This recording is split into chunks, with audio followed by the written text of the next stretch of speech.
Run, party, repeat. Welcome to the East Coast Adventures Dirt and Vert Podcast, where we talk all things running, racing, and training to help you get ready for your next big adventure. Learn from our successes and our failures, and have fun at the same time. Join us right here every week with inspiring guests who share their captivating tales from the trails. And remember, nobody cares. Run faster. All right. Welcome back to the Dirt and Vert Podcast. I'm David. And I'm Matt.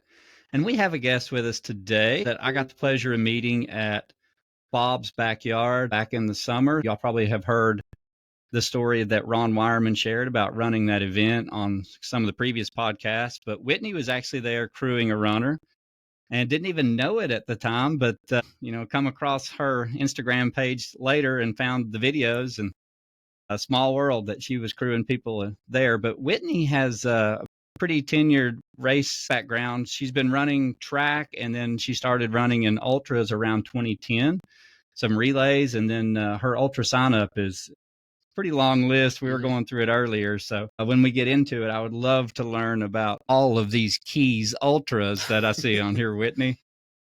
Looks like you were going for the win, but that was kind of cool. That was the first thing that popped out at me. But Whitney, if you don't care, tell us a little bit about who you are and how you got into running.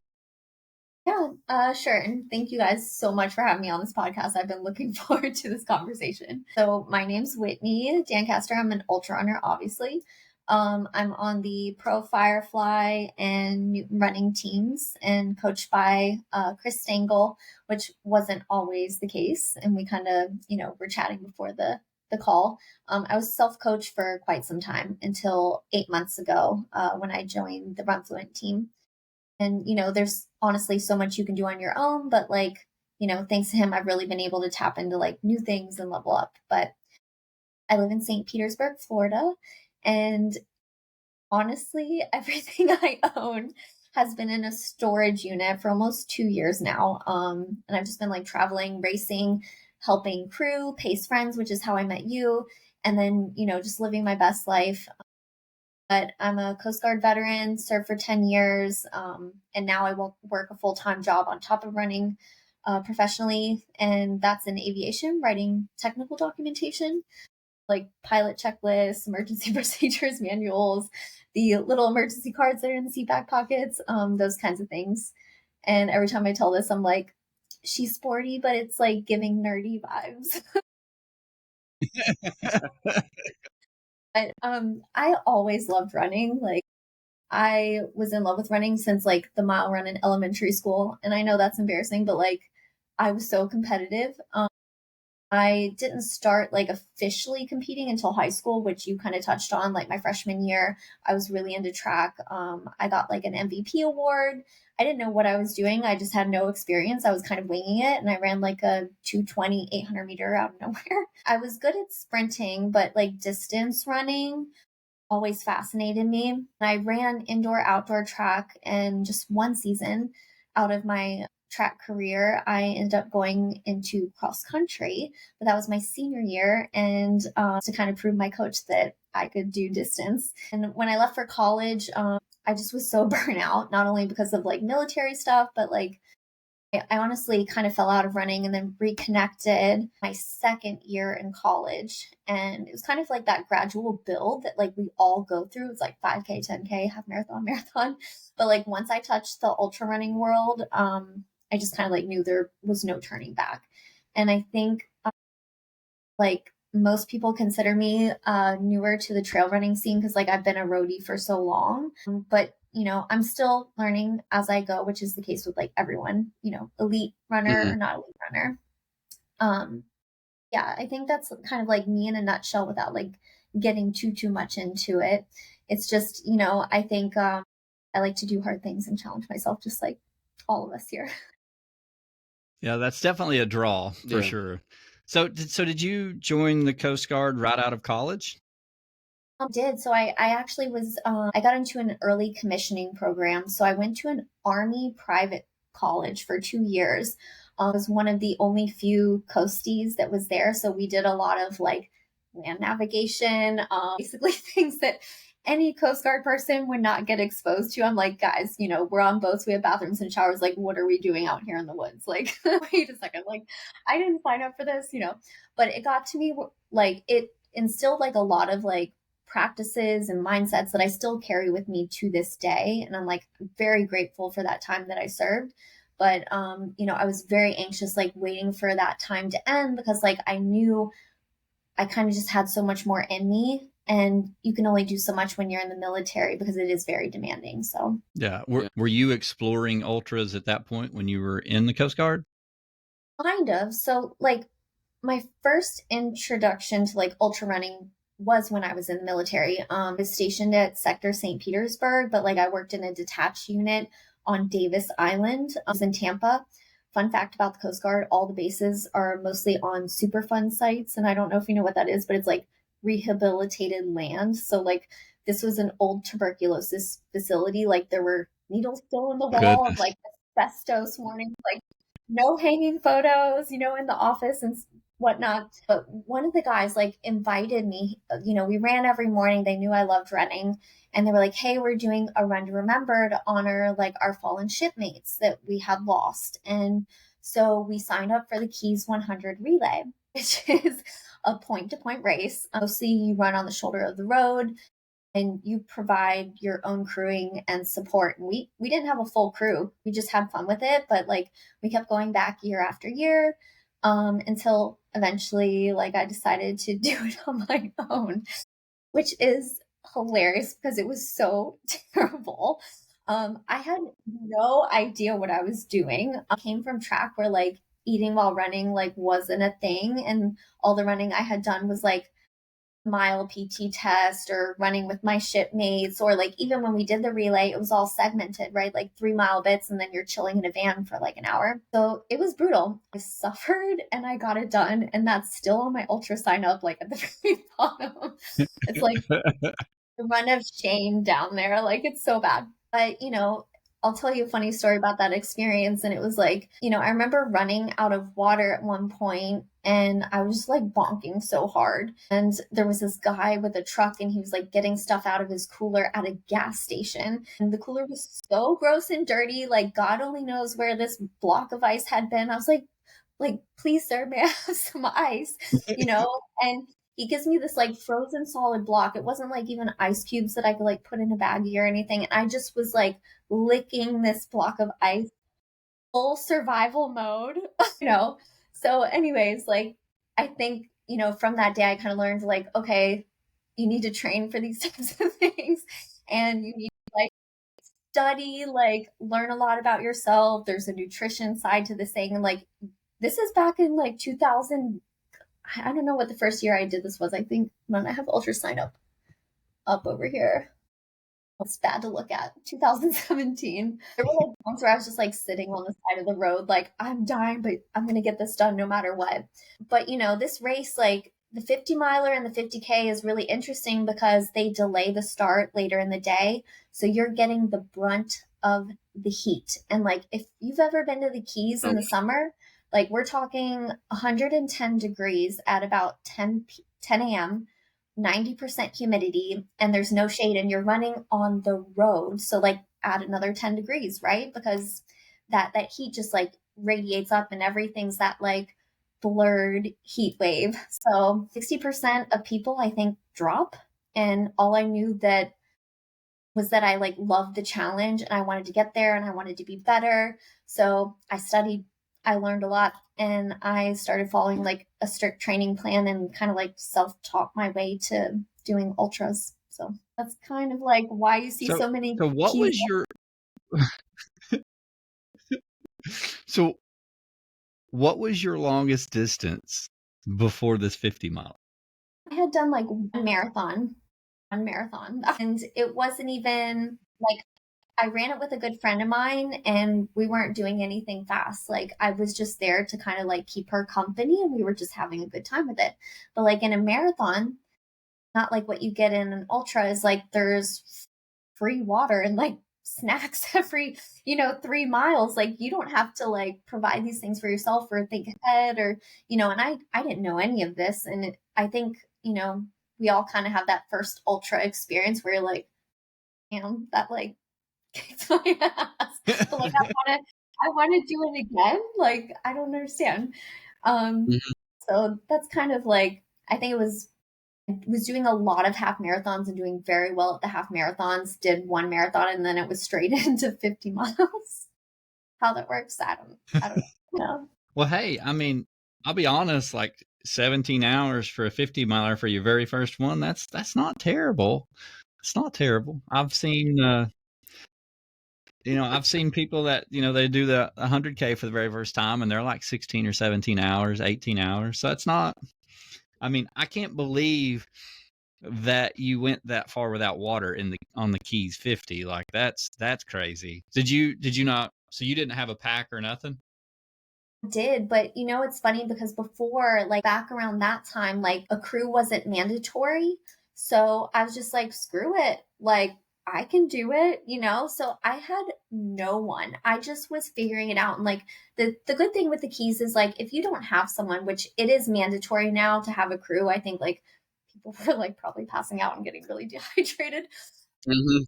But there's gas stations all along the way. So like if I was running out, like I would kind of go into the whatever was available at the next stop. I'd go to the gas station and get like Gatorade. I didn't know what noon hydration or mortal hydration or element. Like I didn't have any of these things. And it was kind of like I think that with social media and YouTube, we can self teach a lot of these new things that we never had access to. But like back around that time, like 2017, we were just, winging it.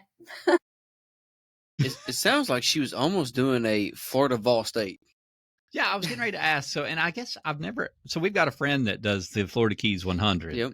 and she Huh. loves it. hmm But I have never asked her, are there not aid stations? There are like 2 points where there's like a mat. So you basically go over a timing mat to just like catch that chip and make sure like you're on target or like have your information pop up for people who are following along. And sometimes there are things available at that timing mat, but you really are responsible 1000% for being self sufficient. And that's kind of like why I a had crew no idea. is required. I Yeah. had And absolutely no idea. That's No, I crazy. thought it was just Now I see why you were struggling so much because I thought it was just a normal race. yeah, that sounds like Ball State. Yeah, Like Ball it State, does. there's no aid or nothing. You don't really have a You crew you unless you you sign running up for down the through crew there and part. You just feed yourself from gas stations. So I guess that's kind of what you. it's like point to point. So you kind of get this. The Keys is very strict. Like a lot of races have been banned from going there because they break the rules. Like, there's one road in, same road to get out, and Mhm. it's one lane on both sides. And the speed limit's like 40 miles per hour. Like, a lot of facilities don't allow you on property, or if you're going to use the facilities, you need to buy something. Like, there's a lot of rules. So, like, before the race, you get a printout that kind of like tells you where you can stop, what it looks like, what the rules are, and like everyone's responsible for kind of like following those rules. And after doing the 50 miler, I was like, okay, maybe I should like take it down a notch. Let's try the 50K and then like, build up from there because like 50 miles is quite a bit. And I really did fall in love with the 50K. And I think once I got the hang of things and, got my nutrition down and like hydration and, learned that it's not something you can just wing. I started doing really well at the 50K and went back year after year after year. And I think at this point we're at like 12 years of doing the Keys 100, all the way up to the point where like the past this year and last year I won the 50K back to back, which is so cool to finally do. One thing I've learned through going all of this is like, you can't let a temporary situation stop you from like towing the line or not finishing a race. Like it's inevitable that like something's going to go wrong and you'll never have like the perfect day every single time. Like you're going to suffer at some point. Things are going to get really tough. And in that moment, your brain's like telling you like, I'm done. I want to quit, like that's the easy way out. You could accept that DNF, but it says a lot about someone who's going to have a bad day, have things go wrong, lose their podium spot, because now like I definitely look at my races, like more importantly having like sponsorships and stuff like that, like I have to like do well for them, not just for myself. And if all odds are working against you, like to be able to choose to continue and finish what you started instead of just taking a DNF, which a lot of like elite athletes are doing now, getting to the end, it's always possible, unless like your ligaments are ripped apart or something. But Yeah. like for example, cramps, like that can be managed. At Javelina this year, I took too much salt and I was like crawling back to the tent, and I knew my day was kind of like the goals I had were blown, but like I got myself under control and I was like, I don't care what it takes. I don't care about the results on Ultra Sign Up. Like the whole point of this is like finishing, that's kind of like why we sign up for these things. And we all have the opportunity to like do something great. You just got to push through and figure out like what that greatness is, like no matter what it is. Yeah, it says a lot for being able to push through that really hard time. Mhm. I mean, you can train all you want and expect the best race ever. And you get, if you normally podium a race and you're pushing for a podium, that's awesome. But when things go wrong, that's really when, you learn something about yourself. That's really when things just show how tough you are. And I get it. Some of these elite runners, they're making money off of the podium wins and to just fit the race and so that you can sign up quicker for a next one. Yep. I get it. But for me and for most of us, like I signed up because I want to finish the event, period. That's the goal.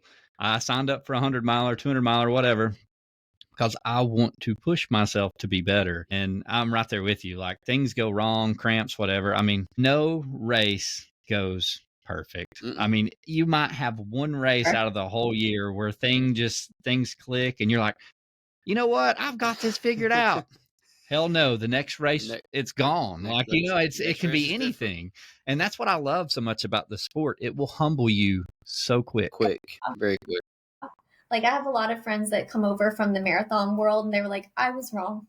I think a lot of like, running is for like people who are old or they slow down and they can't run marathons anymore. I'm like, I just ran like 15-minute mile like a few months ago. Like that's not the case. I think it's just like the one thing about ultra runners is like we go for the races that like scare us or they make us uncomfortable because it's really going to test us. Like, let's see what we've got, and one of the many reasons I love the Keys 100 is because I know I'm going to suffer. Like that is a hard race. And you're going to have to push through things, hard times, learn a lot about yourself. And like, you truly don't know like what you're capable of until like you just try and like take that first step to go for something. It's like getting to that start line is like the hardest part. Absolutely. Yeah. Showing up. That is the hardest thing you've got to do is show up. 1,000%. And the fact that you showed up at a 50-miler not having any clue what you were doing is pretty awesome. So I've got to ask you, what was the worst thing about that race? Did you experience like cramps or blisters or anything like that? Or was it just the dehydration? Like an ice out of a random cooler. I know I was like debating what diseases I was going to get from this ice block. No, honestly, it's funny because like all I could think was like keep moving. And because we were doing this for like a greater purpose, like the whole point of the keys and like still to this day, I've been doing it like writing on the back of my race bib is to like remember the people that were close to me that I lost in the military. Right. So like for me, it was kind of like a greater purpose. And I've never really had feet problems. Fortunately for me, Newton running is something that just like works really well for me. Like I very rarely get blisters or loose toenails. Like I have to have some type of trauma where I've like stubbed my foot or like, something really odd to like have foot problems. I didn't have cramps. I think it was just like the mental battle, something that I had never experienced before of like thinking, and this I've learned how to like cope with this, but like a lot of the problem I was experiencing during that race was like thinking ahead, like I still have 30 miles to go and I'm 20 miles in. Like I just was having a hard time fathoming that. I'm eating ice out of a stranger's car. Like, I'm like, what is happening right now? Why did I do this? But I think like I've really, one of my like lessons learned is also just like pulling myself out of it. And now, like, every time I'm getting ahead of myself, like thinking, oh, I've got 10 miles to go, or the hardest part is coming up, I'm like, no, no, no, no. Like, bite-sized pieces. And then I kind of like dial it back into checking in with myself, like, what's going on? How are my feet? Have I been eating? What's my water status? Like, have I been taking electrolytes? And instead of like thinking ahead, I'm trying to pull myself back into like what's happening now.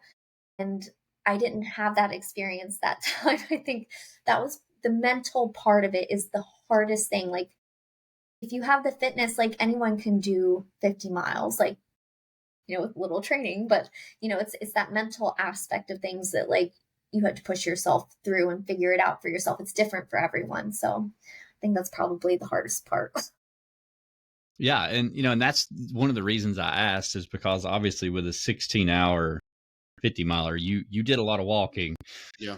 And the thing about walking is if you don't train for that, it usually leads to all kinds of other problems, including feet problems. So the fact you didn't have any is great. But I know a lot of times people are training to run a race and then things don't go their way and they walk it.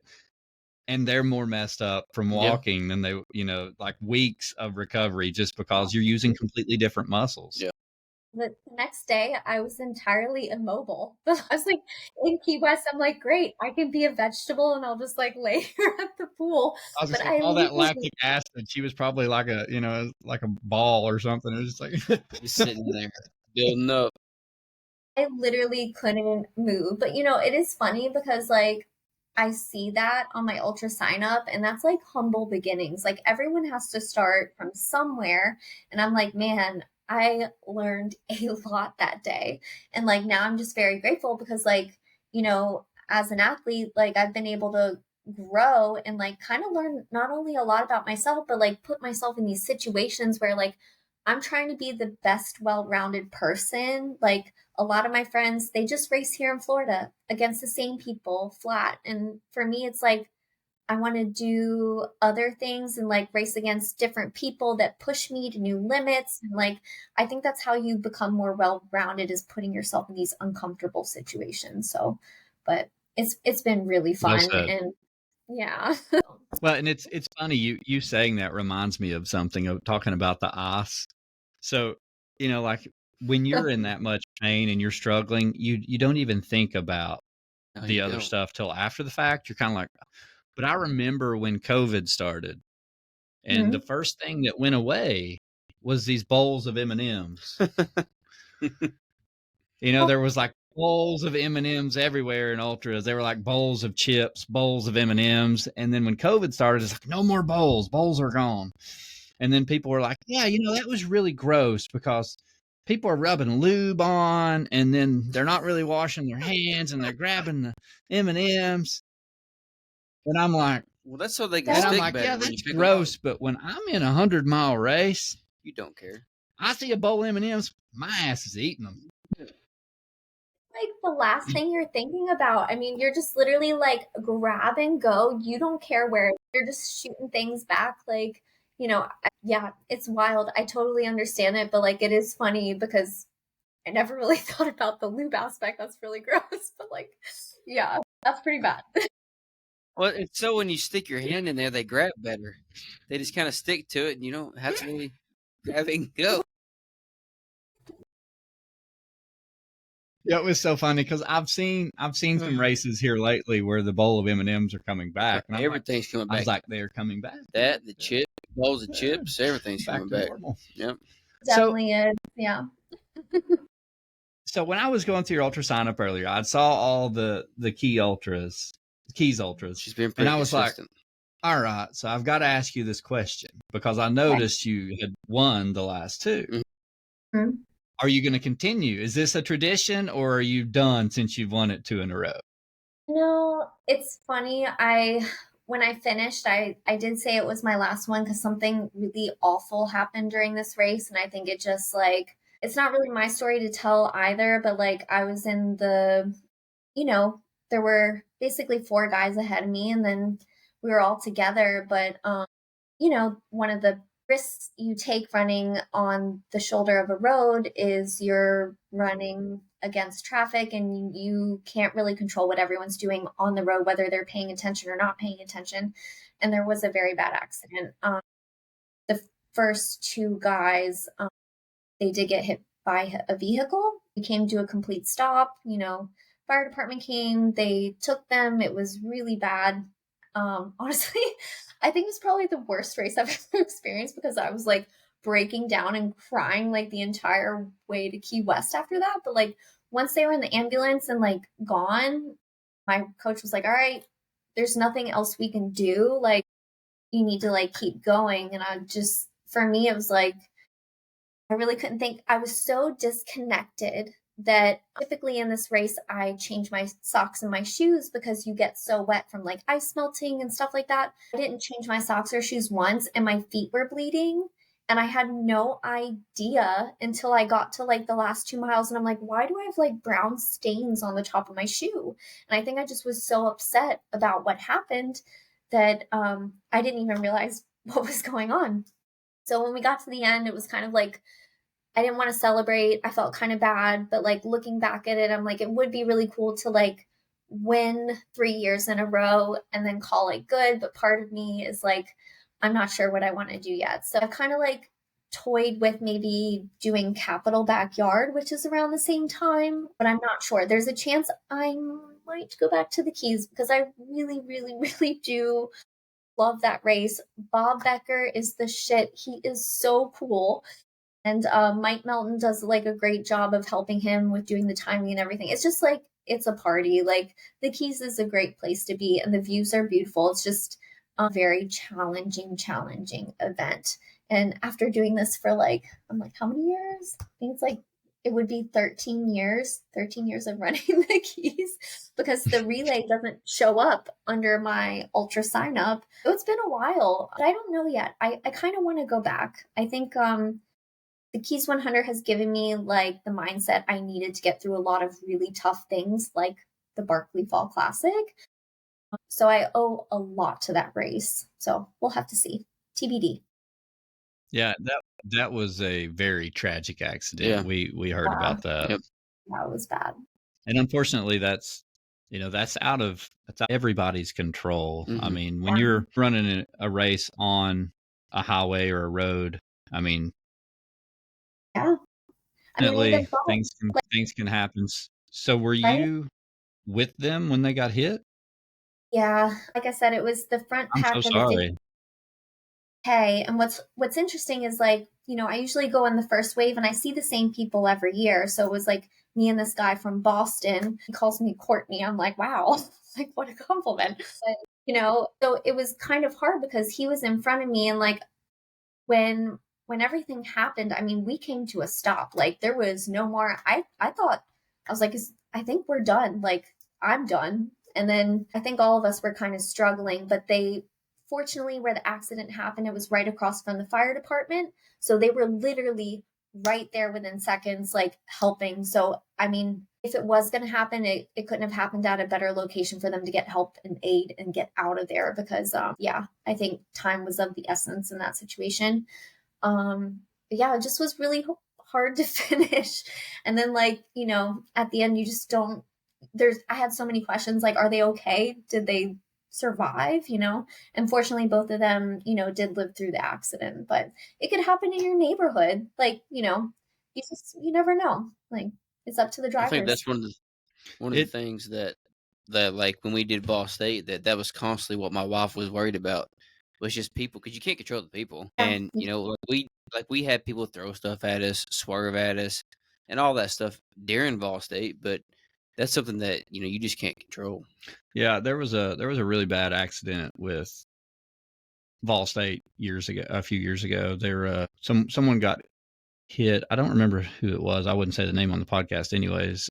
but I think they were trying to cross, from my understanding, they were trying to cross like the road, like the highway. Mm. And they were, a ways into this race. So they, I guess, didn't move as fast as they thought they were going to. And the car hit them and they lost their leg. Yeah. I mean, unfortunately, that's a risk you take with, signing up for an event like that. But, that is rare that it happens. It's unfortunate that it does, but it's very rare. I think, what's also hard is like for the runners, like, you're pushing so hard and in those types of conditions, like, you're not fully cognizant either. You're kind of like, I know myself when I'm pushing really hard, like I get blurred vision and I'm just kind of like, ooh, left, right, left, one foot in front of the other. Like, where am I? Who knows? So, I think it's just hard, but it's definitely, I love the Keys 100. And second to that, I would say like probably my most favorite race of all time was like Long Haul 100. And just purely because like whenever you do the first distance of any event, for some reason, like that really sticks with me. And like the conditions for that race were absolutely outrageous. Like it was laughable. I don't know if you followed like what was going on at Long Haul last year, but like the whole course had to get redirected because it was like waist deep water. They redirected. I do remember this. Yeah, they redirected it to knee deep water because that's better, right? You had like a bunch of Floridians running in the woods and it was like 30-degree temperatures, which we never have. So everyone has like hypothermia. We're all wet. There was a lot of people that didn't finish, correct? I remember this now. Yeah, it was brutal, but like my whole family was there. My friends were there crewing and pacing and volunteering at aid stations. So like I saw them the entire time. And my teammate Harvey Lewis was there with his wife, and it just felt like a huge party. And my only goal there was to really finish it. And then deep down, I was like, I'd like to hold podium for the first 50 because, I want to push it. But then after that, I just had fun. And like the whole purpose of it was to like soak it all in, enjoy the process. And like there were so many good memories that like came out of it, even though it was like a struggle fest. Like I was so cold at the end. And this is how I think I know I had hypothermia. My mom like came to put blankets on me. I was like, no, I don't want them. I'm hot. But I was going, like I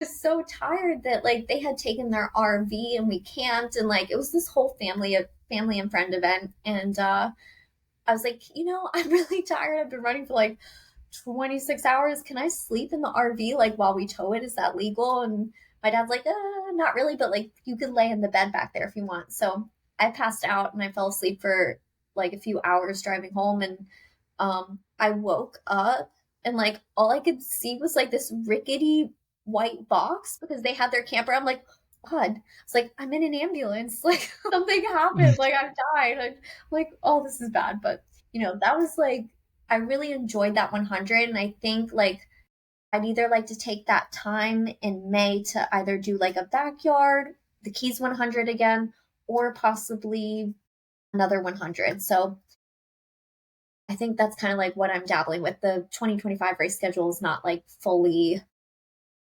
finalized yet. Yeah, I should just quit signing up for races. I got to quit till my foot's healed. So, well, I'll give you my login. You can sign up under my name for some races. Give me that credit card. Yeah, right. So let's talk about. I assume this is probably your first timed event, but you did the broken track 12-hour, and you did 53 miles in 12 hours. You podiumed that. Yeah, it's funny. And you I were actually second place female. How did the actual timed event go? Was that your very first one? It was, and I actually went with some friends, and again, it was like another event just for fun. I wanted to hit 50 miles, and then like I sat for like 30 minutes, and I was like, well, I feel bad doing this. Like I should keep going like everyone else is. So then I got up and kept going. But like I found that the track ultras are actually really, really, really great because one, I felt right at home. I love running on the track. Track used to be my bread and butter, but also like something you have in trail running that you don't have in events like this. is you're around people the entire time, and you can really be self-sufficient, set up your own need. Like, you really don't need anyone to go out and do this. And like, you have a great time. There's music, the vibes are high. Like, and that one was a lot of fun, because it was also right after the Keys, super hot. So I felt fully ready to take on and hit my 50-mile goal. And yeah, that's actually where I met a very good friend of mine now, Lone. So her and I have become very close, and she kind of is like dominating down here in South Florida. She's like killing it. But we have all signed up as a group, for the, I think it's called the Bulldog Ultra. Most of them are doing the 12-hour. I'm doing the 6, with like hefty goals for this one. Because last year I made the ultra running like top 50 performances during a, I don't know why I have this kind of luck, but it was like a tropical rainstorm came through on the track, the Christmas track 6-hour race. And so the track was flooded out to like lane 6. So I think I ran like 38 miles, but only 35 counted, right? Because it's like only counting when you go over the mat, not based on what area of the track you're running. So I'm like, if I can make that list in a tropical rainstorm with 30-mile-per-hour winds, pretty sure I can like do it again. So we're all going to Bulldog Ultra this weekend, actually, as a group again, to try to like make some hefty goals for ourselves for 2024. So fingers crossed. But Awesome. Cool. track ultras are a lot of fun. Like, people think, oh, how boring. Like, it really is not boring at all. Yeah, they're not boring. They actually, I went from no track to a 24-hour. I did the Stinger a few years ago, and he did it right after I did. Yep. I was fine for about 14 or 15 hours. Yeah. And I'll never forget Greg Armstrong. He had showed up and he was running there with me. And Greg is the guy that I was talking to this whole time who was helping me. Like, Okay. and I didn't know he was even going to be there. So he's like telling me what I should do. Yeah. And he's like, you got to practice because it's, you got that constant lean for 24 hours, David. It's going to get you. Like, you got to practice on the track. You have to. So he was going through all this stuff with me. And then he shows up and he's running in his famous sandals. That's what he normally runs in, his Teva sandals. And it is from the 24-hour race there. It's in Georgia. It's called the Stinger. And this is actually the last year of it. So it's gone after this year, but it's been a really cool race. There's been a lot of people set. Do what? They just had it, right? Yeah. But there's been a lot of people like qualify for Team USA in this. A lot of records have been set at this event. But I had no idea the weather of this race. And it was exactly the same for them a year later. It's literally spring, summer, Rainstorm, hailstorm, rain, thunder, and then winter. freezing. And like when I say winter, it was wind blowing Freezing. in the teens. And I mean, during the day, I'm running without a shirt. It's that hot. It's hot. And it was just like, and then at night, you're like bundled. You look like an Eskimo out there. Yeah. It's the wind's blowing, and it's just like, and it's awful. I think I hit 100 miles in like 21 hours, and I went to sleep. He wasn't there. He starts calling, trying to wake me up. He's like, David, you've fallen out of the top 10. You got to get up. You got to go run. I'm like, dude, I'm trying done. everything to get him to go run, because like these people are like, I think Melton, he does the timing for that, right? Yeah, Melton. And so he would finish people, and David wasn't finished, and these people were finished, and he's just dropping, and dropping like, dude, just go up and run a lap, because he has timers on the other side. He just keeps doing it. He'd move up. It out. And he said, no, I am done. And I'm like, you're like, Whitney, I slept for 3 hours and it was awesome. And I had got my belt buckle. That's all that I cared about. Like, I was done. So then when it comes my turn the next year, and I go out and do the 24, do the 121.56. And as soon as I got that 100 miles, I finished that lap and I went and sit down. And I said, I am done with this stupidity. Whitney, now here's what's so funny. They passed out. So there was 2 of them. I was crewing them both. I went to the bathroom. So they finished. I went to the bathroom. And as I'm coming out of the bathroom, they're both asleep. I think this was before we finished. Maybe. They were both asleep in there regardless. Yeah. The Easy Up just flew away. Gone. Like the wind just took it away. And they never woke up. And I'm chasing that thing down the track trying to catch it, and they're just laying there with their hands in their or their head in their hands, just that one might have been after we both finished because I went to sleep when I got done, which I should have ran for 2 more hours because Mike still had 2 more hours for his 100 miles or however long it took him. I could have gained a lot more miles and moved up in my position, but no, it was awful. So I feel exactly what David felt. 100 miles and I was done. Yeah, it's funny. Go ahead. No, you go ahead, Whitney. I was just gonna say this reminds me of like a meme that I saw recently. It's like funny how we like, if you have like a crew, you're like trying to hide stuff or whatever. It was like this guy comes in with this vest and it still has like all the gels he was supposed to eat on that loop, and like the crew member goes, "I see you've been hiding enemies of the state." Like, That must have been Mike. Oh, our buddy Mike is the worst. I'll give him something to eat or a salt pill, and he'll run by me and put it in his pack. And at the end of the day, he'll have like 14 salt pills and all of this food in there. And he's just like, "Man, I couldn't take it, but I couldn't run." I'm like, "Well, you couldn't run because you didn't take it." I'm like, yeah, that is good, like you said about a track race. You really don't have to like worry about much because every other lap, like David's just standing there, like having a little cup. Here you go, and you don't have to go off track. You don't have to sit down. You just walk. He's got whatever you need. Right yeah, I'll tell you that worked really well, Whitney. I don't know if you've ever had someone like they're just crewing you the whole time, but we had those just crush cups, the recyclable cups, the ones that you can. So we had like 3 or 4 of those. Mm-hmm. And I literally just handed that to them every couple of laps that way. And I would just refill it back up when they come back around. Mm-hmm. So I actually put all of their snacks in those crush cups, and then they would just eat it on the next lap and hand it right back to me. And I just keep filling them up. That was kind of nice. It worked great. I feel like but the Stinger was awesome because they actually have a catered chef there. Yeah. And you can order anything you want and he will cook it for you. And then a couple laps later, he'll hand it to you. Yep. And it's amazing. I love this race, like for that part. It was just amazing. They'd have that thing in a different time of year. Whitney, he would run a lap with you and take your order. He was pretty great. He's dancing and everything. That's so crazy. I feel like every time I've done these track ultras, it's just like for me to do like a long event without having to ask for help, because like I don't have I'm not dating anyone. I don't have a partner in life. And sometimes I feel bad for asking like the same friends over and over and over, or like if I help them, they help me kind of thing. We trade back and forth. But like sometimes it's nice to just like, I'll prep like all my bottles with like a huge water jug and all my food, everything's prepared, just literally just grab and go.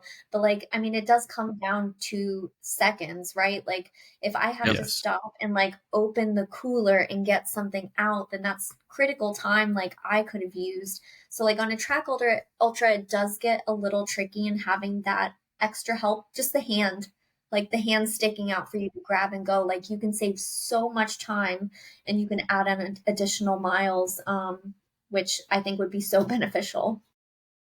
Absolutely. That's exactly how it worked. Yeah. When we did hopefully you can find someone to crew you at the 6 hour and you can just crush that. That'll be fun. So the Bulldog is a track course?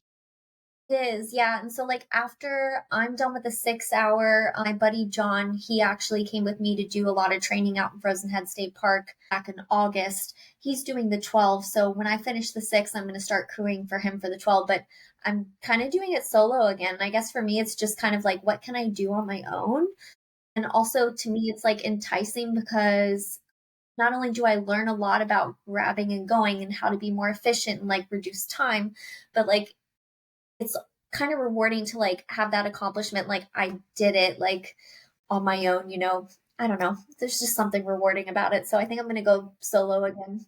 And I did. So I will say this. There was a guy beside me.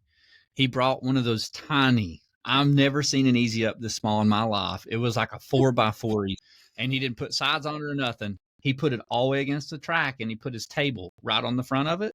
And he was by himself and he put little bitty sandwich bags out for every hour, and he would just run by and grab his sandwich bag, and and he would eat.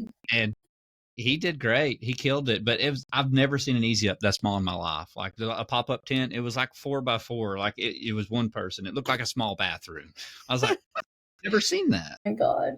But So yeah, I do want to jump back real quick to speaking of tracks, you did the broken track, but then you did, I see it on here, Christmas at the track. That was like So the that night was in race six. that we had a tropical rainstorm and 30-mile-per-hour winds. It was torrential downpouring and lightning the entire time, but like, I was like, just get it done. And that was actually the one that got me on the top 50 list of Okay. performances. But my watch said I ran about like almost 38 miles. So it was pretty far off. It looks like 3.75 miles off because I was running on the outside edge of the track trying to keep my feet Wow. ankle deep in water. You Yeah. probably really did run that many miles then. That's the Yeah, bad part about a track race. It counts the shortest, the shortest distance. it does. It does. But, hopefully like we'll get back to it this time. I have a big goal. Like I'm really hoping to either do like anywhere from 38 miles to 40. And if I can hit 40, then that will be like, yeah, just that's my eyes are kind of set on that prize right now. So we'll see what we got in the tank. Have you ever thought about doing 6 days at the Dome? I have a buddy, Don, and I was kind of like following along on his journey out there. I don't know if I'm there yet. I think I'm just kind of like my mind is so far into the Barkley.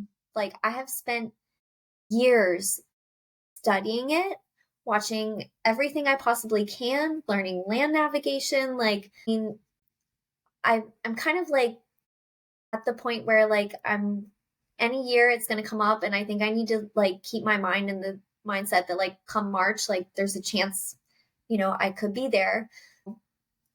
We won't know that until we know, right? There's so much secrecy around the race that like I would love to do a 6 day in the Dome, but I don't think I'm there yet. I think I have to tackle this Barkley thing before I get back to longer days on the track. Well, keep applying. You'll eventually get in. It's Hopefully.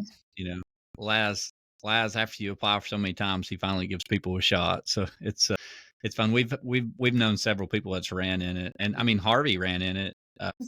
Greg has ran in it. Yep. Piotr, a guy I ran with at the Backyard Ultra in Michigan, he's ran in it. So, I mean, it's just to complete one lap is an accomplishment if you've never ran any at Frozen Head, because it's there's a lot of elevation in that race, and most people are not used to running on a trail that is not marked and also that has not been cleared, and you get to experience a little bit of that in the Barkley Fall Classic, just a little. Yeah, you do. It's like a taste of it. And I would say like it's roughly like a little more than one loop. I think it could be anywhere from like K to 40 miles based on like what this year was like. Go The ahead. year I did it, they measured out the map that he made, and Yes. someone said it was 39 miles. Yeah, that's how it was this year. Yep. I basically measured on the map. I memorized it entirely the night before, and the marathon distance was like roughly 32, and then the full K, if you finish that, was 39. I trained really hard for Barkley Fall Classic. Like I spent 2 months up near you guys, Tennessee and Virginia, running the mountains. Felt really strong out there. Didn't have any injuries, and like went into the race knowing like it could take a few tries to get first in the 50K. Like that was my expectation because like you see the people who win that race and they've done BFC several times. And I think that first time you go there, it's like you need to take note because there is that off trail segment and like also know how you're going to handle certain things. Like one of the things I had never experienced was like that steep of a grade to like the point where I've got 1 foot out and 1 foot underneath and I'm just sliding down the side of the mountain hoping for the best. Like I hope I'm going The best you can do is grab the briars. Yeah, and that was like a whole nother thing because like, when the Barkley actually takes place, and I don't know how well like your following knows about the full Barkley, but like Barkley Fall Classic, you just get a little bit of a taste of the off trail portion. And in September, everything is full bloom. Like this year, the sawbriars were well over my head. I mean, I'm not that tall. I'm like 5'4", but like I had cuts like all through my hair, on my face. I sent you the pictures on my legs, which that was the next day. But like even the picture we kind of put in the teaser for this episode, like that's not dirt on my legs. That's dried blood because literally when you end up in the front of the pack, like you're breaking trail. And it's weird because I thought I would have been like, ouch, ouch, like this doesn't feel good. But like, I think something happens in the competitive like state that you're in that you're just like blowing through the stuff. Like I knew it hurt and that like my legs were burning, but like I just kind of was blowing through it because everyone's doing it, right? Like that's the only way in and out. So the faster you get it over with, like the quicker you can get out of that rat jaw and like stop getting ripped to pieces. But what I wish I had done there, like at that race particularly, I knew, I mean, there was always a possibility of winning, but like I kind of thought like I should just focus on finishing and like get to know the course a little bit. So I started in the middle. And that's a huge regret because I should have started in the front. Like people started walking way too soon in the race. The path is very, very, very narrow on some parts, like as you know, and then it's like sheer cliff off the other side. So you have to be very patient because it's dangerous. Not to mention like when you're passing, like there's copperheads and rattlesnakes everywhere. So like you don't want to go too far into the leaves that time of the year. But one funny thing that I did notice, like whatever you do, if you're going to Barkley Fall Classic, like do not slide down the mountain on your butt because you're going to end up with holes in your pants and then your ass is going to be hanging out for everyone because I saw so much action like in the back. Like, we did like an out and back and I'm just like, wow, everyone's pants are like super ripped up. Like there's a way to go about it. Like just sit on one foot, put your other foot out, and like you're basically just going to slide down using that one foot and the other as a stabilizer. But yeah, otherwise you're ripping your pants. Oh yeah. Yeah. So did it rain? Was it like raining any this time when you did it? No, but it was incredibly hot and a lot of people were passing out, having severe heat cramps. That was taking a lot of people out. It started out cool, but I think that's kind of where I started to excel. And I also came up on Jamie, which was crazy because I knew she was there and we had never met. And we both do like really hot races and do really well in the hot races. And I'm like, she's really tan. She's probably from Florida. And I was like, wait, are you Jamie? And she's like, I am. So we ran together for a little bit and then like split off. And I think we both talked about it. We both planned to do more training in Tennessee because where she was kind of like hitting a wall was where I hit a wall when I first went out there to train. And it's very difficult to simulate that type of grade and elevation here in Florida. You can't do it. As many bridges as you're running and as steep as the treadmill goes, like you really just got to put your feet out there and spend time. Yeah. And I feel like that's the only way to be successful. So. Yeah, that year that we did it, Testicle Spectacle, it was pouring down rain. And literally, like, if I can find this video, I will send it to you. It's so funny. I didn't take it, but my buddy did, and he shared it. But literally, like, couples were doing this race, and they were holding hands, like, trying to do it. Yeah. And they were on their butts. I mean, the only thing you could do was just go down it on your butt because it was just so slick. It was crazy. But what's funny is their hands would come apart. And then one would go off this side of the mountain and the other one go off this side of the mountain. And they were like screaming. And it was just, and he like videoed this whole thing and they're like reaching for each other. And it was just, I was just dying. Was that Mike? No, it was, it was Rick. I think it was Rick that recorded it, but it was so funny. Pictures from that year and it looked crazy. And all I could think about was like, please don't rain, please don't rain. Like, you guys never sign up for a race that I'm doing because you're gonna get typically the worst freaky conditions you're gonna ever end up with. I think I bring like all the bad luck, but for whatever it's worth, the Barkley Fall Classic this year, it was pretty nice. So maybe I've broken the bad luck with BFC.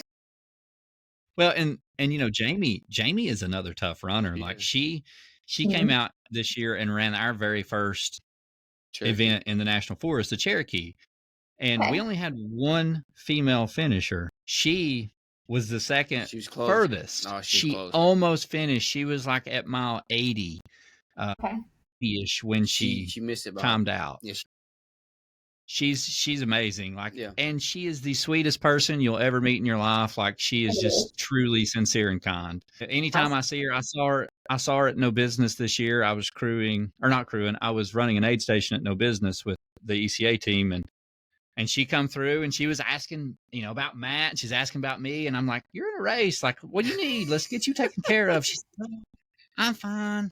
She's like, "I think my headlamp's I don't know if I have my headlamp." So I gave her a headlamp and she was good to go. But like, she was just checking on everybody. And I was like, she truly is just, truly sincere and kind, but she is so tough because the Cherokee is hard, and she stuck it out. She made it all the way to Unicoi Gap on the way back. So she didn't have very far to go, but that next section was nothing but a 2,000-foot climb. Yeah. So Whitney, it's in July in Tennessee in the Cherokee National Forest. So the 130K has 19,000 feet of elevation gain. And she made it through the whole thing, and she was still going. She just missed the cutoff. So she says she's coming back. I feel like, whenever you just miss the cutoff, like, it kind of sucks, but like, you still finished. At the end of the day, like, you did it. And when everyone else would look at their watch and be like, "Oh, I didn't make the cutoff," like, you saw it through to the end. Like, and I think that's like what really matters. And 99% of ultra runners, I feel like I just had like the best relationship with. And like, I don't even really know you guys, but I feel like I kind of know you guys. And I think it's cool because we all connect through this like common mindset, and then we have a passion behind it. And like, you end up meeting these people and you're friends forever. And it's crazy because I just had a very brief interaction with Jamie. She knows about me, I know about her, and now we're like besties, and I think that's like so cool to be able to have something like that to connect you with people. But ultra runners are like some of the best, they're the best community you'll find. Absolutely. I agree with that. Most of the people in this community are super kind, super helpful. Yeah. And really just trying to help everybody else out. And it's really cool to see that. That's really what the big draw is. And, even with the race directors, we all try to help each other. I know there's a few race directors here and there that, if races overlap with them, they might get their feelings hurt. But a lot of that's went away now just because there's so many events and there's so many people in it. It doesn't even really matter anymore. Yeah. I mean, now, like, even when we go to try to plan races, like, some of our friends from Cleveland area are trying to plan their races out. They're like, "I don't want to step on their race. I don't want to step on their race." And like, dude, there are so many races out there. Like, if you're trying to stay away from somebody's race, it's not going to happen. Like, you just have to pick a day that is best for you, and hope for the best, because there's so many races that you want to do. Like, I want to do so many races, and you got to choose. So, Whitney, I want to ask you real quick on the long haul 100. Let's go back to this just for a second. Okay. That was obviously your first 100-miler. What did you learn? What did you learn out of that race? Was there any takeaways? So earlier we talked about injuries. So, it's funny because I had like some fire under my butt at Javelina 100, which you can see is like in October. That's where I sprained my ankle 20 miles in, passing people, and then I continued to run 40 miles on a sprained ankle. Did the Christmas at the Trek just like a month and a half later, beat myself into the ground doing that, and then ran 100 miles. And it's funny because, we all push, and there's kind of like a fine limit. Like, you really have to figure out like pain tolerance versus threshold versus like actual injury and doing damage to your body, because it's so hard to figure out. I know. And like, honestly, I was at this 100 and I looked to Andy. Andy was the friend of mine that I was crewing at Bob's Big Timber. He was out there pacing me. And I look at him and I'm like, something weird is really like happening with my legs. I never say that. I'm like, I just like can't like, I can't bend my knee. And he's like, "Yeah, that's just part of ultra running." I'm like, "Yeah, part of ultra running." And like, we keep going, and I'm like, it's just part of the 100 miler. Towards the end, I could barely put pressure on my leg. And that's because literally I had torn my meniscus, like trudging through water on fluff mud. Like, my feet weren't landing. They were kind of like stepping and sliding out.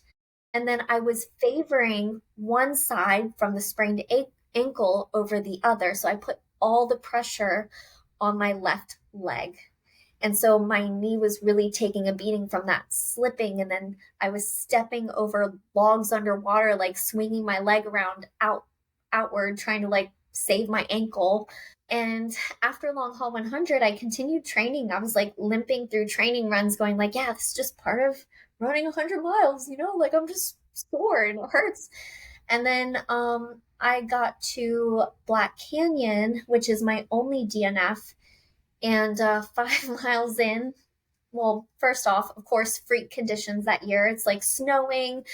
Not only is it long haul mud, but it's like the buildable clay mud. So when you run through it, it's like packing 5 pounds on each shoe and you literally can't get rid of it. So I'm 5 miles in and I get this like shock pain where my leg locks up and it feels like something is mashing in between my knee bones.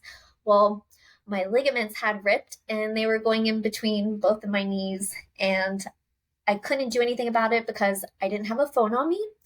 And it was 5,000 feet of elevation going downhill for another 10 miles until I could drop. And all I could think was like, something's not right. Like it allows me to run for like a mile and then something's going in between my bone that's like severely painful. So dropped and went straight to the emergency room after about, I think it was like 14 miles into the race at Bumblebee Ranch once I got to the bottom, and I was devastated. So if there's anything I've learned, it's like you really do need to focus on healing, because like as soon as you start compensating for that injury, it's just going to end up being a waterfall effect, and then you're going to end up sidelining yourself. And you hear this, right? Like people talk about this all the time, but I don't know what for whatever reason you just kind of think you're immune or like you can do better, like until it happens to you. We all think we're tougher and we all think we're immune. That's about right. So I think that's like one thing about me is like, I've had like a successful track history, on my record, and I feel like I'm doing really well, but like I'm still learning a lot. We're all always learning, and like I'm no different from anybody else. It's like, we're all kind of like going through these experiences like at the same level. Like it doesn't matter who you are. No, you always learn. You'll get humbled when you least expect it. Mm-hmm. I can raise my hand for that so much here lately because my last 200 milers, I have DNF'd. So I've had one last year and one this year, and I've completed 14 or 1500 milers, and I can't complete one now. So the last two have been terrible, and I'm just like, have I peaked? It's like I'm already on Ultra Sign Up, and I've already signed up for. Let's see, 2, 3. I got 2 or 3 100s next year. 3 100s next year. So you guys put in for the lottery for Western States, or? It would help if I would ever finish 100 to qualify. Yeah, the hundreds I finished don't qualify me for Western States. Yeah, I've got tickets, but I didn't get a qualifier this year because Yeti got canceled, and I messed my ankle up in Pinhoti and tried to finish. But Georgia Jewel should be a qualifier. Yeah, Georgia Jewel should be. What about you? Did you throw your name in the hat? I did. I only obviously had one ticket, but I did. Well, I was like, now what? You can start doubling it. And if I get in, don't go because it's going to be like some freak snowstorm or something. Who knows? I did actually. I looked at your races. Barn Creek Backyard. I thought that looked really cool, and it was kind of like right up my alley. And even though like it's not a 100, I'm like, oh, I could do that. Kind of dip my toes in the water of a backyard and hit that 100 plus. We do give belt buckles for 100 miles. So it's that cool Volkswagen bus. It's Barn Creek. It's got a little campfire on it. But yeah, if you get 100 there, you get a belt buckle. Yeah. Laz made it a bronze ticket race, and hopefully in a few years we can get it to a silver ticket. Nice. I'll have to pass that along to Andy because we were going to do Capital together, and then we both got injured. We both dropped from Capital. And then he did Bob's Big Timber, which I had never even seen a backyard ultra, let alone like helped crew one. That stuff is crazy. I think I slept for like 2 hours. It's like, Yep. you really do So, need like, yeah, go ahead. yes, when you do a backyard, you need 2 crew people. Yeah. You really Period. do. That's why I had 2, so that one of them could take a nap. Because I mean, it's if you were by yourself, you worked your ass off. Yeah. Like you can't sleep. You're not sleeping. No. Yeah. Like I even think the cool thing though, like, okay, so we had someone who was supposed to come help and crew, but like they had an emergency. Like, so I was like, don't worry about it, Andy. I got this. Like, we will get through it and we'll figure it out together. And then like midday, like after the first day, after the first night, that afternoon, people started coming back. And I met a lot of people from like the Res Hope group. They started helping me. They were like, do you need a nap? Do you want us to like take over for a few loops? And like, it was fantastic. I'm just like, never in a million years would you. Was that Caleb? It was Caleb and Justin. No. What is his name? His whole group. They came back after the first day and brought pizza and like Andy was ecstatic to have pizza. I'm like, thank you. Like, I haven't been able to get him to eat in like, however long. But they show up with this hot like cheese pizza and he's like, going at it. So it was great. But that was a really cool race to see, and I think they do a good job. So I might have to come out to Barn Creek backyard. We'll just see. We would love it. Yeah. We would love it. I think Dylan already said he's coming back to defend his title. That's right. Yeah, and it's a pretty good course. It's a PR course for most people for a backyard. So definitely check it out.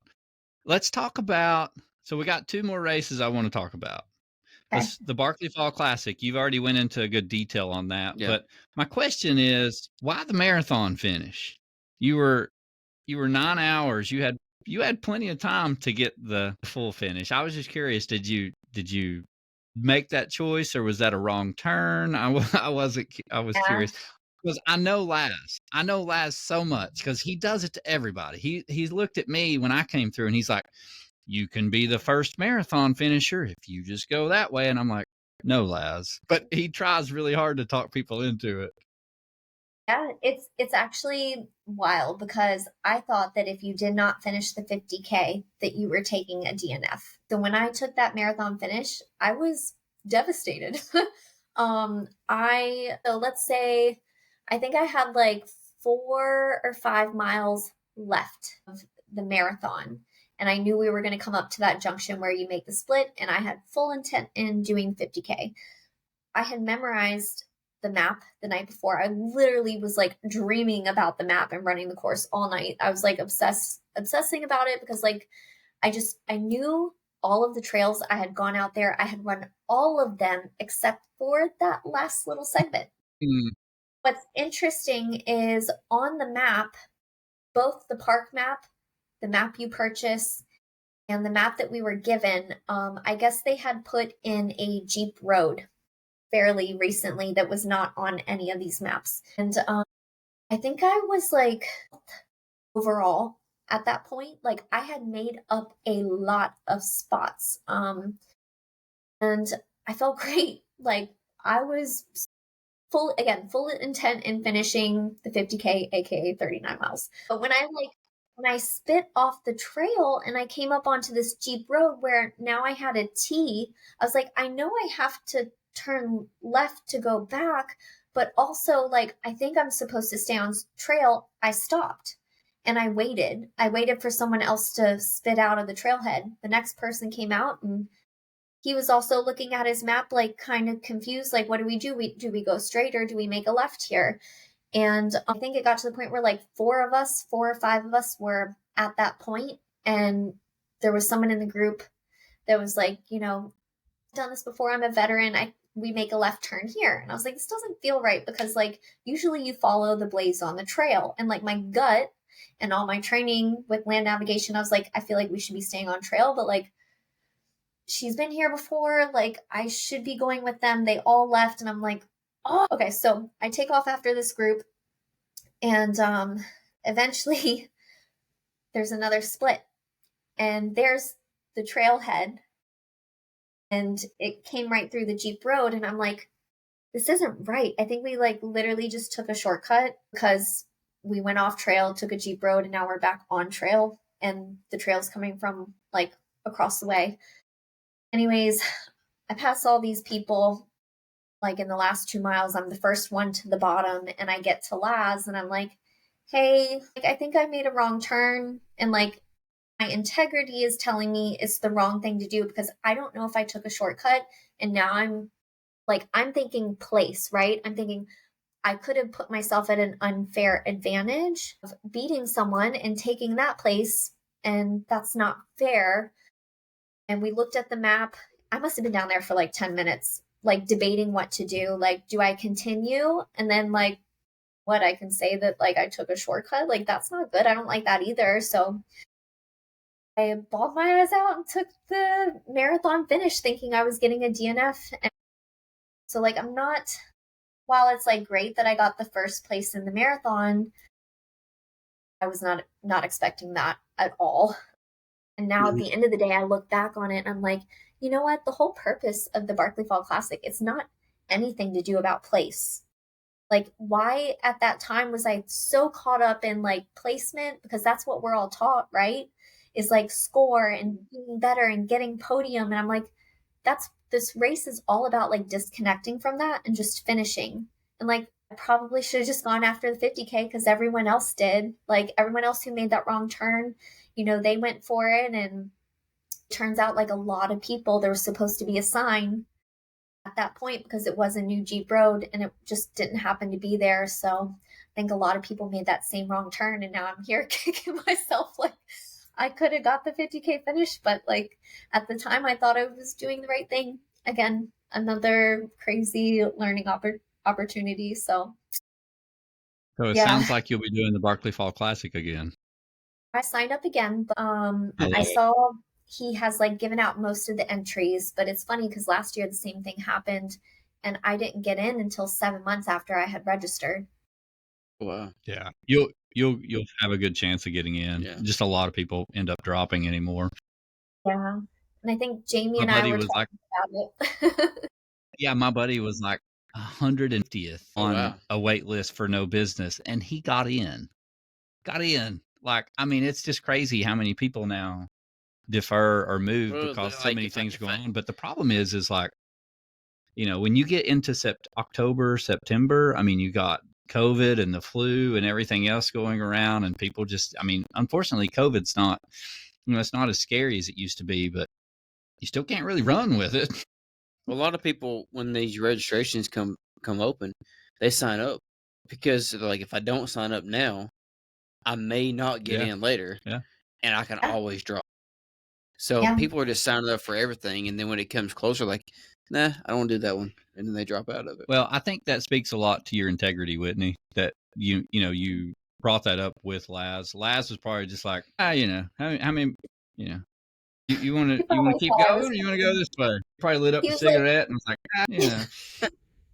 He's like, this girl is so caught up about like, you know, taking a shortcut. And he's probably like, who cares? Keep going, you know, like, but I just had it like, I don't know why it was so stuck in my mind that like it would be wrong of me for like, and at the end of the day, I did look at it and like, it was nominally short. Like we're talking probably like less than a quarter of a mile because like where I was supposed to go was this way and the way I went was this way. And it was just like a tiny bit, you know? Yeah. So, I mean, there's always another chance. Yeah, I was So, gonna say that course is so hard to navigate. I did the same thing you did when I ran it. I literally was running and I get to a split and I just stop and I just wait on a runner and I'm like, where do we go? He's like, oh yeah, go left. I'm like, okay. And I start running again and then I run away to the finish line. But if he wouldn't have been there, I don't know where I would have went because I was going to go right. yeah. But you know, that course is that's the so hard part with that course. You know, it's like, it's not like the trail is groomed. You can't tell a bad trail from a good trail sometimes. I mean, it's just like, okay, out sometimes there the with bad trail John. is the right trail. Exactly. Like I went out with John. We tried to hit every trail that we could. My main goal was to hit every single path that was marked on a map because that you're not permitted to go off trail in the park. It's dangerous. And so one day we like got to this area. I'm like, I think this is incorrect. So we backtracked, went another way. I'm like, this isn't right either. Turns out the crazy like overgrown section was indeed the actual part of the trail. Like you've got down trees that are just blocking the entire path. Like it's crazy out there. But also like incredibly dense. So like even if you could get an idea of like your bearings, like visually, it's very difficult to navigate. Like you have to have a compass. You got to know like which way you're heading, really study the map, know how to read the map. There's several certain things like you should have under your belt before, going out there. So it's a tough course. Yeah, orienteering would be good for me. Should have paid more attention during Boy Scouts. Right. All right, Whitney, very last race, and then we'll get into some questions here in a minute. But you've already touched on this a little bit, but just wanted to talk a little bit about Javelina. So this year was the year that you got super dehydrated? Or no, I'm sorry, you had too much salt. Is that correct? Yeah, I was trying to get ahead of it because and that's the other thing. Like I said, like I like to do things that challenge me that I don't know much about that I'm going to learn. And this year it was similar to the Keys in the point that it was incredibly hot, but it was a dry heat. So I couldn't really gauge like how much I was sweating. I'm used to like being in Florida and knowing like what's going on with my body. Like I'm sweating a lot. I need to start taking salt, like checking the salt lines on my shorts and whatnot. But like in Arizona, like have a droplet of sweat, it's evaporating. I have no clue what's going on. So I just was like taking in salt, taking in salt, taking in salt when I guess I really didn't need it. And then it kind of caught up to me after loop one. I felt some cramping in my shins and I was like, it's fine. Like usually I can talk myself out of cramps and like just keep taking electrolytes, which at the time I was only filling up with electrolytes and not doing water. And towards the end of the second loop, I had heat cramps so bad that like it took me straight to the ground. They were like everywhere in my legs. It was in my glutes, in my sides, my hands. Like my hands were like cramping up like this. I'm like, the heck is going on? And like it took me to the ground several times to the point where like I had cactus bits stuck in my behind. And I was literally crawling. I'm like, if I can just get back to the tent, like that's all that matters. But the longer I'm out here in this sun beating down on me, like it's no bueno. So like I need to get back to the tent, sit in the shade, get my body back to like the regulated state that I need, and then I can finish. So I literally sat at the tent for hours, icing my body, getting rid of the cramps, just hanging out till the sun got lower. And then after that, it was just kind of like chill fest, have a good time. Like I was eating pumpkin pie at the aid stations and grabbing pizza. So, it kind of turned into one of those. Not really proud of it, but like glad that I still, stuck it through. Like, again, that's the mindset. Like, I will never not finish a race no matter what. Like, to me, accepting a DNF is unacceptable, Yep. unless you're like Agreed. critically hurt. Yeah. So Agreed. sometimes. That's the unfortunate part when you go all the way back to what we were talking about earlier, is like knowing that line of when you are injured or when you're just being stupid. Like it's, or not, I'm not being stupid, but like making a stupid decision of trying to run through an injury. And it's so hard to navigate that, like you don't really know because you're trying to like push yourself because like you said, you don't want to accept a DNF. Like you want to push through and be able to do it, but that's a fine line sometimes. There is. And I think like, for example, heat cramps, like that is something you can get under control. Like you should never give up on a race just because you have cramps. Like it sucks. Yeah. In the moment you think you're dying, like everything hurts and like you can't really move, but like you can get your body back to like a better state and to the point where you can finish. And jokingly, like I was trying to make fun of the situation. I think it's also like a big mindset. Like you got to remain positive instead of like ripping yourself apart, like on how things didn't go plan. Because, I was like jokingly saying to my crew, like, all these cramps in my glutes, I hope it's giving me a BBL. Cause like, give me me something out of this. Like, I'm just sitting here like cramping up, but mindset has a lot to do with it. And like, I think, that will take you pretty far in ultra running because it's like a lot of training, but mostly your mind and your mentality behind things. So, But you're right. If you can have some fun with it when things are going wrong, it will help you so much. You gotta have fun with it. You got to let it go sometimes. you have to, because like it's so easy to get in your head and rip yourself apart, like your worst critic, right? Like it's easy to do that, but it's you just got to like pull out the positive aspects of things. Like you're out there doing something like so badass. Like a lot of people would think it's incredible to even finish a 100K, And meanwhile, you're just sad because you're cramping. It doesn't make any sense. And that's the honest truth. Like 99% of the time when you tell someone you ran a 50 miler or a 100 miler or 100K, they're not going to ask you what place you finished at. They're just amazed that you finished, period. I don't care. Like, you did what? And that's the thing. It's like, to us, we become so competitive with ourselves. It's like we're trying to get better and better and better. But we have to also remember that like ultra running is still like less than 1% of the entire population. Yeah. It's so small. So when you're like out here thinking, well, I beat this time by an hour last year. Okay. You showed up at the finish line and 99% of the rest of the world didn't. Like at the end of the day, you're still doing something that's pretty damn amazing. So just be proud of yourself. Yeah. And, I thought about this a lot yesterday because we were like talking on Instagram and like you said something about like the why behind running. And like, I always give this answer of like, obviously it's the community and like inspiring people to like chase hard things. But like, why? Like I kept asking myself, I spent hours on my run last night. Like, why? And one of the things I'm like about to ask you that, right? Well, okay. So one of the things I thought about, like, since you're gonna ask me about it, have you heard people say like, don't make running your whole personality? Have you heard that? Okay. When someone says that, like, how does that make you feel? I think running is a part of who I am at this point. Like that to me it doesn't really bother me because I don't think unless you do it the way we do it, it's hard to understand that.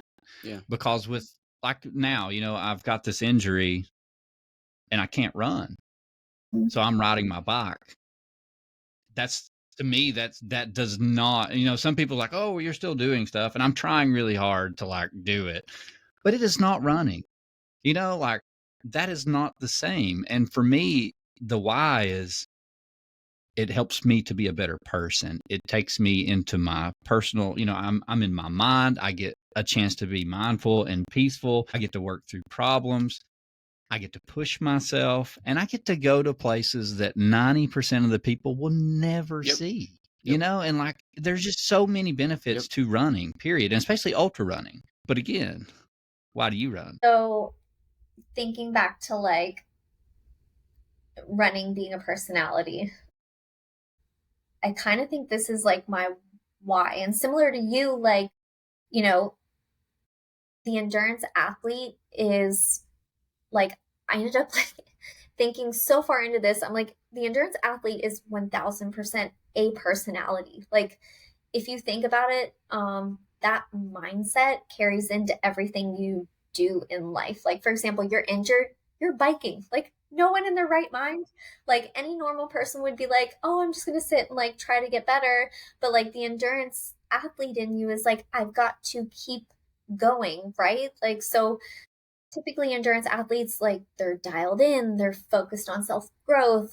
continuous improvement, they're self-aware, they do a lot of research, and they love helping others and being a better person like for the people around them. So I think like it's like ingrained in my being, and then having like the running aspect of things is just like a way to like outward my personality. And like another point to make that's super important is like how endurance sports literally can become like a life-changing revelation for people. Like they use it as an escape or a solution to eliminating addiction and drugs. I have friends that like they use running as a method to like manage depression and PTSD from the military and so many other things. But like what's nice about running is you can literally make it whatever you need it to be. And like there's no cookie cutter version of it, which for me, I'm just kind of like, I fell into a lot of things. I learned a lot of stuff. Like my life is wild, but I think to tie this back all in is that like a few months ago, I was in Connecticut for like a full month and I drove straight from Connecticut to Tampa in one straight shot. And I think it came out to about like 23 hours. And my best friend, she was like laughing at me. She's saying like she's not surprised because like that's the ultra runner mindset, like tough it out, endure, get it done. Like, and I think it's just in my personality. And like, although I love the sport, I love that you can never get anything out of it that you're not putting into it. Like it's that give and take, like whatever you give it, you're going to receive. Mhm. But it comes down to the community and it just literally is my personality. That's the only why I really have is because like that's the people that we are, like not just in sport, like but just in general. So you know, you can look at everyone here and they're tough as nails. Like everyone comes from a different walk of life, but we kind of just connect. So I think it's that personality. Yeah, it's a big group of, I say this in a positive way, misfits that have found their, like truly, like, whether you've battled with obesity, body dysmorphia, drugs, addiction, PTSD, it doesn't matter. Like you find your thing. And you also find a family in this community. Yeah. And that's the thing. It's like this ultra running community has so many different families, but at the end of the day, like they all connect. Yeah. You might run, like I see one of your races is Forgotten Florida. That's a run bum race. That's Sean Blanton. Yeah. We know Sean. He's got a lot of races, great race director. But at the same time, like our runners run his events. His runners run our events, and like, that's the thing. It's like this community all just kind of connects. And it's so cool because like we're runners. We run in everybody's races too. Like I ran the Georgia Death Race years ago. I ran Jason Green's Yeti this year, and it's just, this community is so awesome because everybody is so open and so understanding and everybody has a story. Yeah. Like we've all been through something or done something, and it's just interesting to hear and see this whole community come together. And the really, really fun part about all of it, and the really cool and con part, is that everyone is, for the most part, very open. You were talking about Harvey earlier.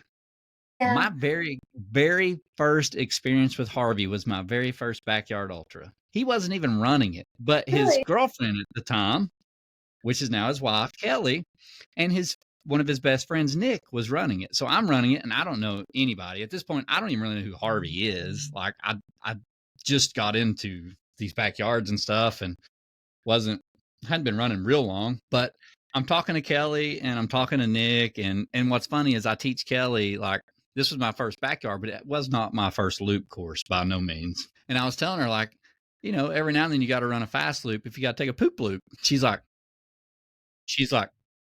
a poop loop, and she just starts dying laughing. And she, to this day, like, she has not forget. She still laughs when we talk about the poop loop. But and at the end of the race, so there's three or four of us left, and I had fell on one of the laps, and I was kind of like limping in. Harvey does not know me. Now I've ran with Nick and I've ran with Kelly, and I guess he kind of knew a little bit of me at that point, and I knew of Harvey, but I didn't know a lot about him. But he literally walks a chair out to the finish line and sets it down for me. And that right there, it doesn't matter. Like, that to me is the most kind act you could ever do, is not to even know anybody, but you're going to go out there and help them. That just shows you what kind of community this is. We're all, even though we're competing with each other, we want everybody to do their best. And Yep. there is very few sports that are like that. Yep. And that's Yeah. what makes this so special. Exactly. And I just, I think it's so cool. Like literally, like you said, no matter what level, who you are, whether you're competing or not competitive, like we all just kind of look after each other. Like, drop this here, take mine. Like it's that type of mentality. And I feel like once you get into ultra running, it's just, I don't know, it's hard to leave.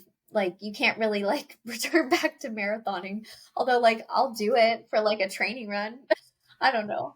Ultra running is just so amazing. And, I think it's cool that like I got to connect with you guys and meet you out there and like just seeing how happy it made you. Like that's how I recognized you from the videos that I was taking at Bob's Big Timber. I was like, oh, he was the guy who was always smiling, just having a really great time. Like I recognize him, So it says a lot about everyone. And I think it's just cool that we have this community. So Absolutely. And I love your answer, by the way. I mean, that's perfect. Of everybody has a little twist on why they run and why Yep. they do what they do. But at the end of the day, like they all kind of connect similarly. For the most part, there are a few anomalies here and there, but it's a lot of it is just the people in the community, and it's a draw. Most people that run their first ultra, they're like, oh, this is awesome. These people are awesome, and it's just, I love that. And it was funny, like you sent me, we were talking about the picture for the podcast. Mhm. And what's so funny, you send me the pictures, and the very first one I saw, I was like, it was the Barkley. And I was like, I knew as soon as I saw the picture, I was like, Misty took that. really, yeah, she Yeah, did. so Misty lives near us. She's awesome, and she takes a lot of pictures at our races, at our events. So you got Misty and Nick, and they're like really great photographers around this region. And I mean, Misty's been in, she's done Barkley for years. She does it every year, and she's an amazing photographer. But as soon as I saw the picture, that's usually the spot she's at. As soon as I saw it, I was like, oh, Misty took this. Just to make sure, though, I did go to Misty's website and look to make sure, because I didn't want to give credit to the wrong photographer. But I was like, perfect.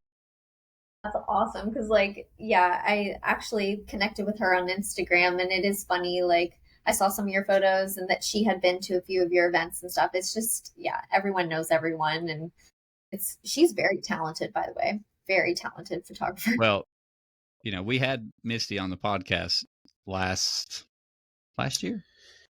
Or this, Yeah, it was. I don't no, remember. it was this year, but it was earlier this year.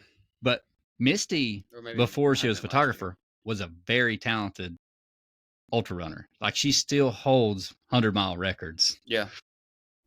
I didn't know that about her. That's crazy. Yeah, she was a rock climber. She was an amazing ultra runner. I think she ran Western States I think she and did. Hard Rock, maybe. I'm trying to remember. I think she did Western States. I think she got into both of them. But she's a very talented ultra runner. She I guess she just kind of burned herself out, and then that's when she got into, photography, and she loves it and keeps her in the sport.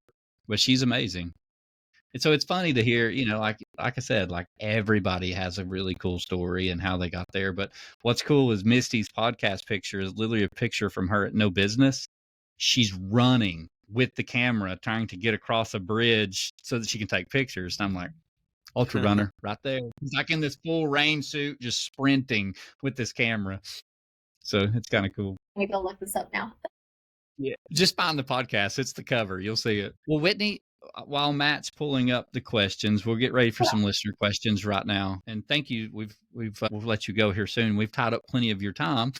I've had a blast. I feel like really bad for also tying you guys up, but I'm having a great time. I mean, I know it's Thanksgiving tomorrow, so like you guys probably have to get back to your families, and so I'm apologizing for yapping so much. No, not at all. Okay. This is normal for us. We're usually an hour and a half to 2 hours. No matter how much I try to shorten this podcast, Matt laughs at me every time. So I'm like, we're not going past an hour. He'll say, well, we're doing all the pre stuff. He's like, we're going to keep this about an hour and a half.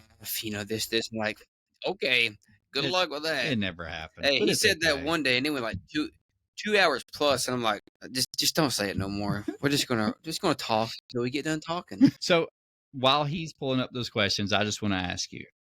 Sure. What is the race you're most proud of? of all of your races?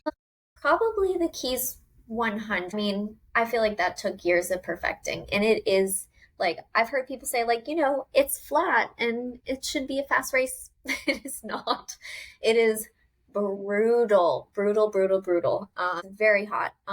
But, I think that's something that's like super near and dear to me. So I'd have to say probably the Keys 150K. That's awesome. Okay. And now what is the hardest race that you've done? And hard can be whatever was hard for you. Doesn't have to be the race, but what was the hardest one that you did? Physically, a Barkley Fall Classic. I mean, that takes the cake. I mean, I've never done anything that physically challenging. And I can honestly say, like, my throat and my lungs were exhausted at the end because it's just your heart's constantly pumping. Like, if you're moving without stopping, which I never stopped once, you're just pumping the juice. And yeah, everything about it, like the off-trail portions, I had never done that before. The sawbriars, mentally knowing that there's like venomous snakes like literally everywhere. Barkley Fall Classic takes the cake, but I hope I can replace that with saying the full Barkley this year, So Well, I sure hope so. Me too. You got to keep applying. Got to keep applying. Yeah, we'll see. All right, Matt. All right. Well, you've already took a couple of my questions. Good. So we'll move on to, out of all the races that you've done, what is your favorite type of races? Track, trail, or road? Oh, that's really tough because I feel like I dabble in everything. I probably have to say right now I'm really loving the trail scene. But I think again, it's something that's like newer in the sense like I've only been doing trail for 2 years. I've been doing run and road and track like almost all my life. So maybe having that new aspect and a new challenge to chase is enticing to me. So we'll say trail. Probably also it's because of the bowl of M&Ms. The bowl of M&Ms.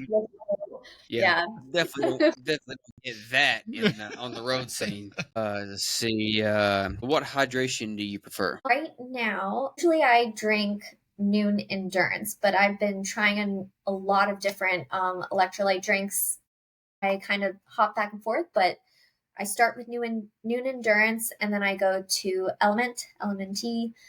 And then I've also been getting into Mortal Hydration. They're like the new sponsors of like the Ironman triathlon. And I kind of like got a few samples through my partnership with the feed. And I tried like the mango one and the triple berry, and it's just so good. But I haven't done a full race with it until literally this weekend. I just stocked up in a whole bag. So this is coming with me to the Track Ultra. So we'll see how it does for 6 hours. Perfect.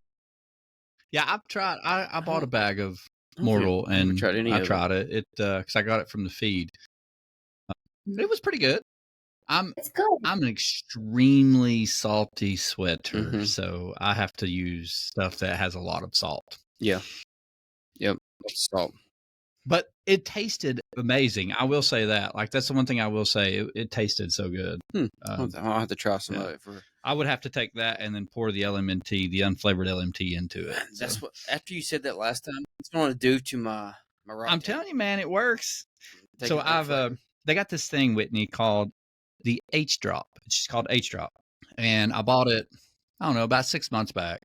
But it's a device you wear, kind of like a Whoop or your Coros, but you wear it on your bicep, and it measures the amount of sweat that you do in like an endurance run or anything. But it also measures how much electrolytes you lose. So it's one of the first devices that actually is reusable. It's not one of those throwaway patches, so it's something you can wear every time, and it's really neat. But I had never done a Salt True like sweat test, and I still need to do one. Yeah. But this device is showing that I'm losing 1,500 milligrams of sodium per hour. Oh my God. Oh, wow. Yes. And I normally take like 900 to 1,000 milligrams. And I've noticed like sometimes like in Yeti 50, I started cramping at like mile 46 or 47, but I was able to finish, but I was like, damn, I took a lot of salt. Yeah. Well, that makes sense. Over time, I was still losing more than I was putting back in. So I've upped it a little bit more. But what I was telling Matt was like, I literally now keep an unflavored LMNT in my box, and every now and then I just pour it into my hydration, and that way it bumps me back over, because you can pour the unflavored into anything, and it just kicks you right back up there. Well, before he told me that, what I did in my last 15 miler is I just took the salt tablet, opened them up, and put them in my Roctane. And so I added all the salt to it because I wasn't getting enough in my mix. And then he said that. I'm like, that seems like a better idea than open up salt tablets. Surprised you didn't try to snort it. That hey, whatever works. Whoa. Love that you guys are like open to sharing like, I don't know, tips and tricks, because like a lot of people are super stingy about that kind of stuff. Like I came up with this idea for javelina because part of the reason I sprained my ankle is I got so tired of like yelling on your left, and I'm like such a quiet like little person that people weren't hearing me. And after 40 miles of doing that, like it's just very hard to project yourself. So I bought this button, $14 on Amazon, and I recorded my voice screaming like on your I left, love it. crossing on your left. But then at the end, I'm like, thank you, Oh man. So I shared this on an interview with Mountain Outpost, and like all my friends were like, Whitney, you shouldn't have like told all your secrets. I'm like, no, that's great. Like, that is awesome. Yeah, so that little $15 button. And you know what's funny? During the race, I started with passing on your left, saying it out loud. People weren't moving, but as soon as I pressed that button, they're like, the hell was that? Looking back, I'm like, excuse me? It worked. Look at you, be like, hit it again. That's actually like, I love that. What are you doing? This like sitting at your desk one day, I'm like, this is what I'm gonna do. It's funny because I was thinking about like how Laz has the button, like that was easy. And then you see all these like videos of dogs, like you can record these huge buttons, right? Like your voice saying stuff and they press it. I'm like, wait, I could totally use that, because at Javelina, they start the 5K behind not just one wave of 100 milers, but 2 waves of 100 milers. So it's inevitable on your first loop. I mean, you are just constantly going off in the rubble, and then you got twisty treats happening. So the only way to really get around them safely is by yelling, hoping that they hear you, which sometimes they don't. Or I guess we're using a button. Everyone moves out of your way. So, that is awesome. That is good. I'm gonna have to put a button in here. I'll send you. That's gonna be my "Why do you run?" I'm gonna have a button that says "Why do you run?" Why do you run? That is good. I've never heard that before. But you do say that a lot. You do. You do. On your left. Yeah, like a track race. On your left. Coming up behind That'd you. be great. On your left. Right behind you. Needs to invent that, because like I'd buy like 8. There we go. Man, that's good. All right. Speaking of your hydration you use, what hydration pack do you use? I was using a Nathan, but it got like totally ripped apart at Barkley. So I've been kind of like shopping around, and I'm right now looking at Solomon, just for the fact of like it could have ways for me to carry poles. And I'm about to head out to Colorado to do some like cold winter training, because that's something I'm not used to. I need the elevation and ice and all that stuff. So we're going to test out some poles and hopefully some new Solomon packs. Yeah, I have a Solomon Advanced Skin, and that's the one I run in. That's one of my favorites. Now, my girlfriend's been testing the new Ultra Aspire. It's super light. Well, out of the females that we've had on here, a lot of them have went to the Ultra Aspire. Yeah. Like a lot of the like faster females. Tons of them. Ultra Aspire. I'm like, so, if you don't like the Solomon, definitely test out the Ultra Aspire. You may like it too. And they even make, I think Ultra Aspire, and Solomon may make it now too, but Ultra Aspire has this little, it's like a round adapter that goes into the pack, and you can literally just slide your poles into it. Yeah. So I think what Ashley Paulson uses Ultra Aspire. Yeah. Terry used Ultra Aspire. Then Amy. I think Megan did too, right? I can't remember Megan's, but Amy used it. But, something to think about is Solomon and Ultra Aspire is the two most popular ones we hear. But for some reason, for ladies, we have heard Ultra Aspire a lot. And they say, like, you ask them on, like, the fit. It's got this good fit. I'm like, just food for thought. I haven't actually purchased the Solomon vest yet, so maybe you swayed me. Yeah, you might have to go try them both on and see which one you prefer. She'll go to REI and be in there for like 3 days now. The thing was it Tara said they started with the pink one, or Ashley said they were coming out with the pink one? Yeah, I think that might have been Tara. I can't remember. I think Tara talked about that on the last one. I think she did. I think Tara talked about, the previous one. Yeah, so it's worth checking out. Yeah. All right. Yeah, that's right. Just in time. What kind of sponsors do you have? So, involved sponsors that I actually have contracts with, Firefly. So I'm on their pro team, and then I also run professionally for Newton Running. I've been with them for going on 4 years. This will be my 5th year. Zensa, they're really fantastic. But I have a bunch of brand partners like Celsius, Nathan. Things are changing with that, though. I think it's just like, for me, it's like I want to support brands that I know and use and truly love. Nathan is one of those, but like I think I'm at the point where I kind of want to try some new things and just see what works. But mostly every brand that supports me to the T, I've known and used for years and years and years, and that's really not wavering. Like Newton Running, I've been with them for 12 years, like wearing that style of shoe. I've never another shoe on my foot. So wow, I think you and Harvey are like, you probably close to length there, aren't you? Because I know Harvey's ran with Newton for a long time. Yeah, it's funny. I met Gary. He's the CEO of Newton Running for the first time, like back when we were doing the summer photo shoot for 2024. And it had been a long time coming. And it's so funny because like when you walk into headquarters, like you see the history of like all the different models of shoes, like around the ceiling, like displayed on a shelf. And like I can go back almost to like the oldest model, which is like, oh yeah, I had that one. Like, so it's pretty cool. But love Newtons.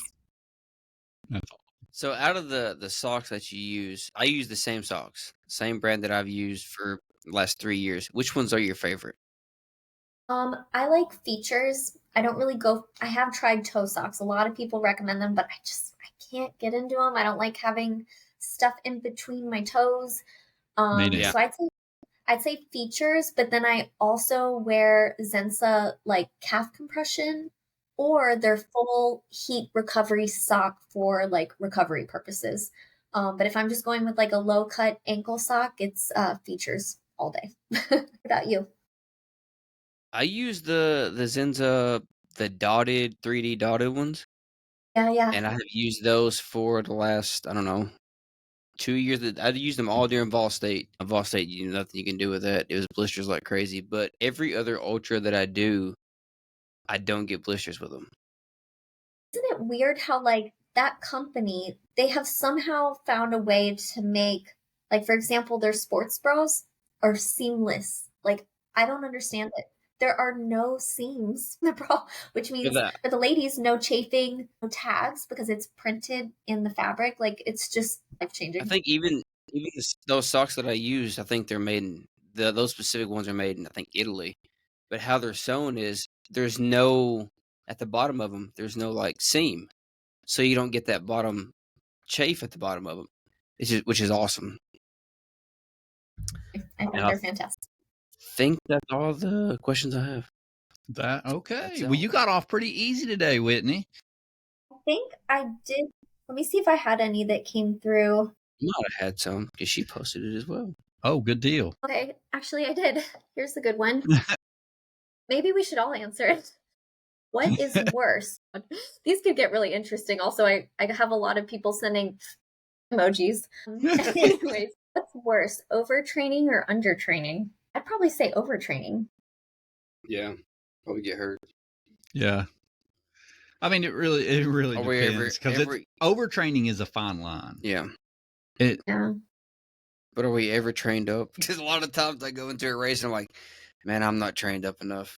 I don't know. I have been here lately, but that's just been this year. Yeah.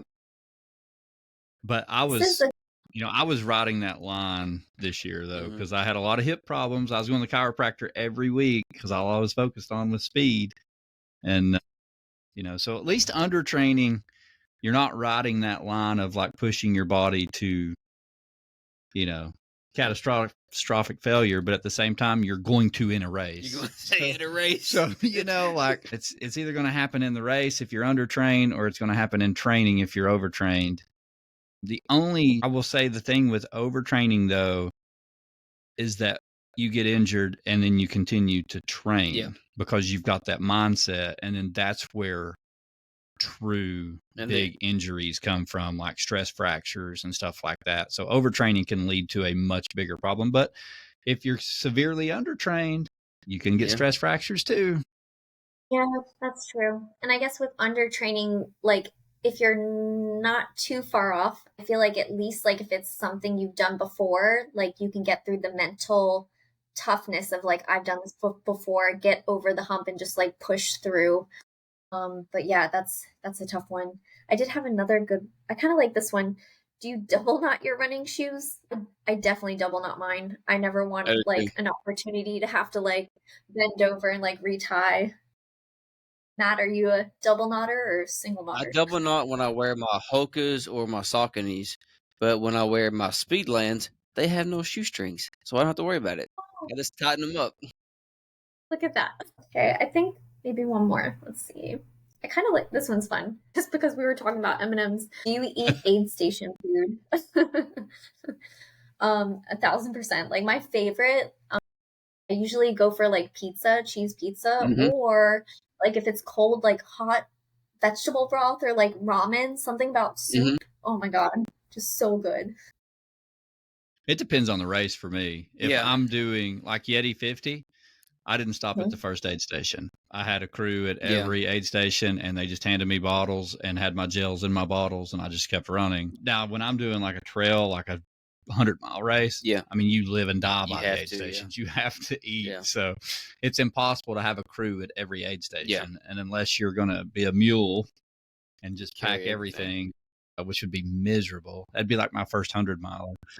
God, I had no idea what I was doing. I even filled the bladder all the way up on this bag. Oh, no. And I'm like 4 miles in, and I'm like, well, this shit ain't happening. I'm like pouring water out, and I'm like, it was awful. Yeah, I definitely agree. If it's a mountain 100-miler, you got to rely on the aid stations.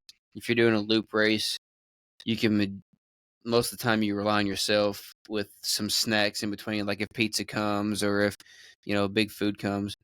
Marathons, you don't ever eat gels. But speaking of that, that's how you should train too. Yeah.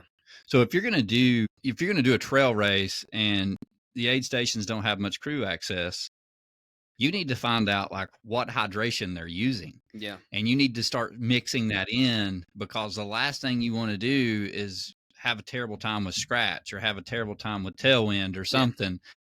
And that's all they have. You're going to be in trouble. So, be prepared for that. As far as foods go, you can usually navigate something. I mean, there's usually a spread of food, but I recommend whatever hydration they're using, you better find out, because it may be the one that you don't want to use. What I've been doing lately is, since we buy so much hydration, and then our races are mostly sponsored by Hoist Hydration, we've tried so many over the years. Like now it's not even like usually a one set thing. It's like, hey, what we got in here?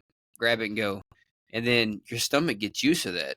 Yeah. But if you only train on one thing all the time and you get to that race, you're like, I've never had Roctane before. Well, and it's kind of like you're trying out Mortal Hydration now. And, it's like, I feel like, and honestly, at least once a week, I switch. Like I keep a bag of Scratch. I keep a bag of Tailwind. I have a bag of Hoist. I even have Gator Light.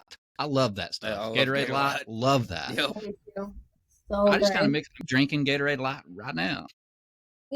Like for example, I love the feed for that point, because you can buy individuals of like a whole bunch of different stuff, but it's so true.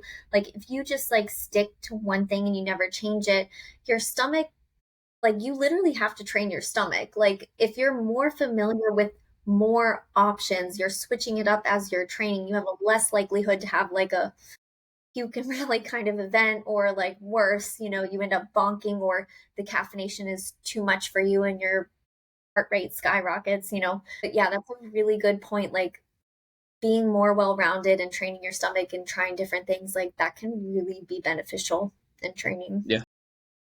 Mary preaches all the time to us that your stomach is a muscle, so you have to train it just like everything else. So we're constantly always testing food out on like long runs, different hydration, and because you honestly never know.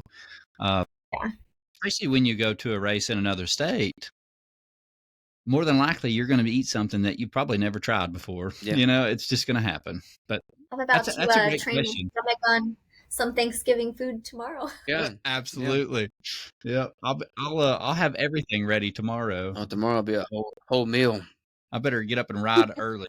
And then Friday when you go to run, you're like, oh man, my stomach is gone now. Well, I'm not running yet, but hopefully I'll be there. I'll be running Friday and Saturday. What about you, Whitney? You going to run before Thanksgiving dinner? Probably. I think I'll run in the morning and then take Friday off and then casually go for that track ultra on Saturday. So hopefully, whatever I eat tomorrow is going to sit okay for at least a day and a half. Just get me to halfway through Saturday. I'm knocking on wood. Did I just jinx myself?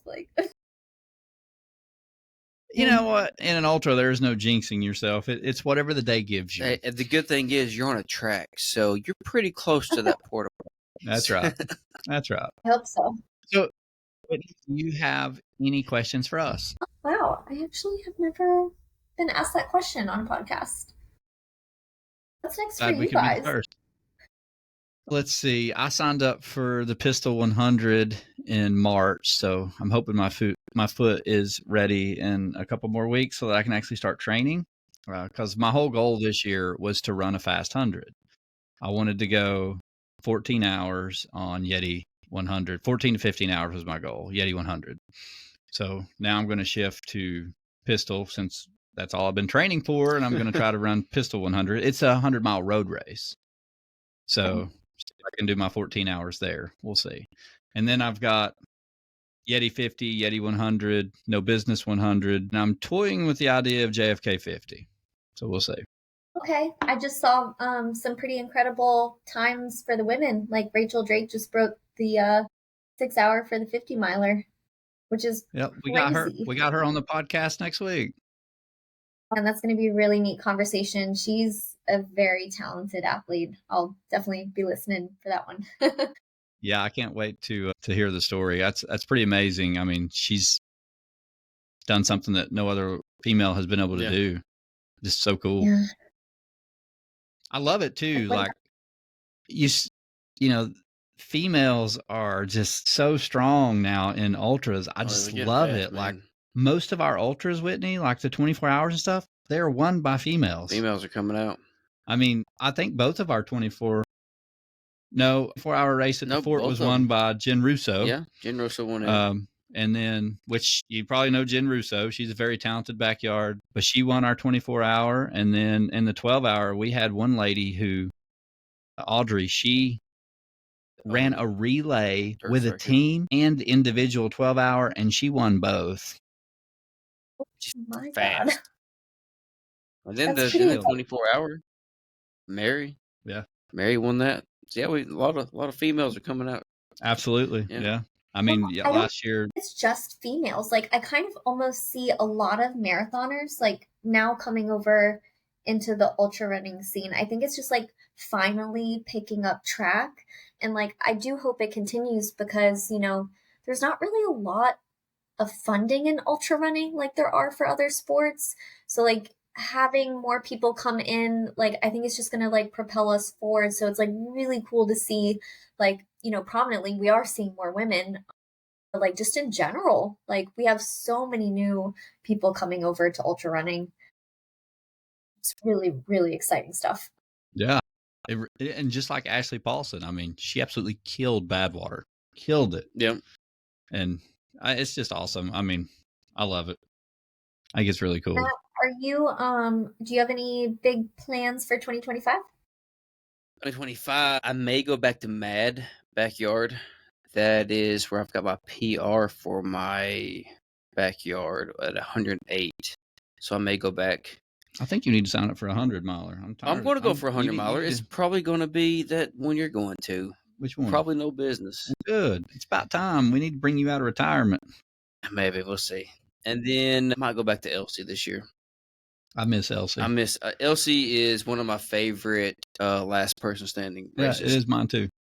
It's a very unique last man standing. It's hard. It's 2.7 2.7 miles in roughly about 40 minutes. Yep. It has over 400 feet of elevation. About 500. And it reverses direction each time. And each direction, the last section is a huge climb. And everything. And it's it's a last man standing where you don't have a choice but to run. You have to run. So like in a backyard ultra, you can walk a little bit and, still meet the cutoff. Well, this is 40 minutes, 2.7 miles with, like 500 feet elevation gain. And if you don't run at least 3/4 of it, you're not going to finish it. And this race yet, to this day, hasn't made it to 100 miles. And then both the years that I did it with David, it rained both years. Mm-hmm. And so even the parts that you can run, the flat parts, become nothing but like an ice skating ring. So you can't run them. I mean, you're just trying to go off trail, trying to get away from all the mud and the water. And there's a river right beside the bottom of that flat part. And that river... It's in February. So it's cold too. Yeah, it's I think it's right at the end of February. Right at the end of February. It's in Ringgold, Georgia. Really cool race. They actually put this race on to raise money for the school. All the money goes to the school. They do such a good job. They're really good race directors. Yeah. I don't know. They do a couple of races, but this one by far, it's something special. It's really cool. Yeah, it's one of my favorites. And then return to Mid-State. Got Mid-State in June. That's I forgot I'm doing Mid-State. We got Mid-State in June. Forgot about that. So Mid-State is very much like LC, just in the summer. Different take too, but it's a 1 mile loop with 300 and something feet of elevation gain. Yeah, 360. And you have 20 minutes to finish a loop. And that race has made it to like 130, 140 miles, I think, so far is the highest. But it just literally, it's in the middle. It's on Father's Day weekend. So it's as hot as it can be in the middle of Tennessee because it's near Nashville. And it's very interesting. There's actually a movie, a documentary about it. Chad Wright made it. It's called Just One. Wow. It's that's him. Pay no attention to me in the first of that where it says Dave Compton. And if you watch the trailer, you'll see me passed out that year in the red, white, blue shirts. That was Matt's. Matt was very new into ultra running, and we took him with us that year. And he was throwing up in the video. He made the intro to the video. They got me. They made it look like he was. I mean, it's a hard race, but they got me passed out, and I woke up, and that camera's right over my face. I'm like, oh, I wonder where this is going. The next year, the documentary trailer comes out. I'm like, that's where it went. That's exactly where the footage went. And I still get messages. Oh, yeah. And what's funny is I still get messages from that video of, hey, where'd you get that box at? I think that's the only part of the show or the documentary is in is like before the race, they see me carrying my toolbox. And it's a toolbox that I have all of my gels and goos and hydration. It's all in there. So like the camera guy wanted me to open it and show everybody. And it was so funny. I didn't even know they released this thing because they did it like 2 years before they released it. Yeah, it was a while. And I didn't know like that it had gotten released, but all of a sudden I start getting these Facebook messages and Instagram messages like, hey, where'd you get that box at? And I'm like, what box? What box? And then they send me a screenshot of the movie and I'm like, I was like, Amazon. Luckily for me now, the box is discontinued. So I just say, oh, it's discontinued now. Yeah, but that's a really cool event too. So, they're both pretty local to us within, I think Mid-State's like an hour and a half from here. No, Mid-State's 3 hours. Oh, is it 3 hours? Mid-State's 3 hours. Yeah, maybe it's LC. LC's like an hour and 20 minutes from here. So not too far away. No. But if you ever get a chance, either one of them are very special races, something very different. So they're kind of cool to do. So if you ever get a chance, check one of those out. They're really awesome. Both good race directors. Mid-State Miles put on by Becca and John.